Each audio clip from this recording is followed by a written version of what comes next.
Hello friends welcome to ई अध्यापन चलतु friends आज आप गोटे वॉक इन इंटरव्यू विषय कहबी जो मैंने कि केंद्रीय विश्वविद्यालय रे शिक्षक आवेदन करने चाहूँगी बर्तमान देखिपे केंद्रीय विश्वविद्यालय रे शिक्षक नियुक्ति फ्रेंड्स बाहरी तो आपण मैंने यहाँ वॉक इन इंटरव्यू रे कॉन्ट्राक्चुअल टीचर बाहरी तार डेट रोचे 23 जून 2022 फ्रेंड्स जोटा कि आम ओडिशा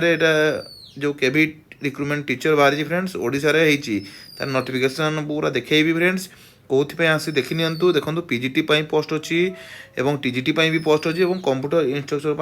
पोस्ट अच्छी फ्रेंड सबू आमर सब्जेक्ट प्रति पोस्ट अच्छी तो चलते पूरा डिटेल्स भाव में भिडियो मुझे कहि कौ सब्जेक्ट अच्छी केवे आपको जावाई पड़ो कौन कौटी बाहरी तो ता पूर्व भिडियो को लाइक शेयर सब्सक्राइब कर दिंतु आम टेलीग्राम ग्रुप आप जॉइन करजे ये वीडियो अपडेट आप पाइबे जल्दी तो चलतु फ्रेंड्स आप देखूँ केंद्रीय विद्यालय फ्रेंड्स जाजपुर में बाहरी केंद्रीय विद्यालय जाजपुर आप जानते जाजपुर में आपंकर वॉक इन इंटरव्यू 2022 और 2023 फ्रेंड्स आमर वैकेंसी बाहरी जोटा कि वॉक इन इंटरव्यू हो फ्रेंड्स आपण मैंने कॉन्ट्राक्चुअल टीचर हिसाब से कॉन्ट्राक्चुअल पोस्टिंग हम तो आप देखूँ डेट मुझे कहीदे डेट देखो 23/6/2022 फ्रेंड्स 23 तारीख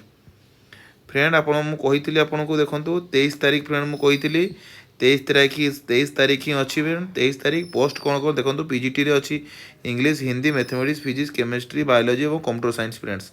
एवं टीजीटी रे friends English Sanskrit mathematics social science एवं हिंदी एवं कंप्यूटर इंस्ट्रक्चर तो देखिपार फ्रेंड्स सबुतिर आपंकर पोस्ट अच्छी फ्रेंड्स एवं रेजिस्ट्रेशन टाइम देखो से डेट दिन 23/6/2022 8 9 रेजिस्ट्रेशन और इंटरव्यू 9 ऑनवर्ड फ्रेंड्स इंटरव्यू अच्छे आपने समस्त जाकि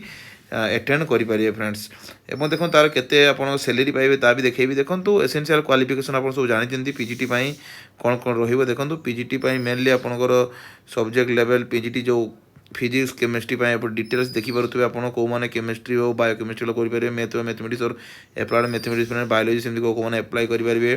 कौन कौन सब दरकार फ्रेंड पीजीटी बीएड इक्विवेलेंट आपंकर होता दरकार बीएड और इंग्लिश और हिंदी प्रोफिशिएंसी थी दरकार फ्रेंड्स एवं स्पेशल बीएड मानक not eligible for PGT friends और desirable qualification knowledge of computer application friends तापर देखो एसेंशियल क्वालिफिकेशन फॉर टीजीटी से टीजीटी माने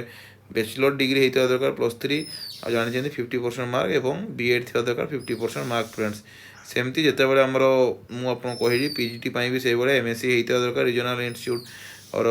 एनसीईआरटी द्वारा होता दरकार फ्रेंड्स आउ आमर 50% मार्क आप रखी दरकार मास्टर रे एग्रीगेट फ्रेंड्स किसी असुविधा नहीं फ्रेंड्स आप आराम से एप्लाई करूँ तार जो फॉर्म भी अच्छी ऑफलाइन जो तार बायोडाटा केमती आप करेंगे बायोडाटा भी मुझे प्रोवाइड करदे फ्रेंड्स सब डिटेल्स अच्छी फ्रेंड ये डॉक्यूमेंट को आप पाइबापे देखो ये बायोडाटा मुझे देखा ये बायोडाटा मुझे टेलीग्राम ग्रुप रे दे दूँगी आप डाउनलोड करने यही हिसाब से आप लेखिक फिलअप करके फ्रेंड्स जी आप जापारे फ्रेंड्स एवं मुझे कौन कही रखिली तो यार देखूँ केते आप सैलरी पाइबे फ्रेंड्स देखूँ पीजीटी 27,500 आउ TGT 26,250 friend contractual remuneration per month आप पाइबे आप तो देखो मैक्सिमम एज लिमिट है 65 लिखाई फ्रेंड्स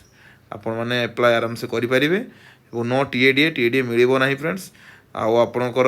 जहाँ भी अच्छी ये आप डॉक्यूमेंट को पाइबे मुझे नोटिफिकेशन को टेलीग्राम ग्रुप में पकईदे फ्रेंड्स आप टेलीग्राम ग्रुप जाकि सब जिन जानीपारे थैंक यू।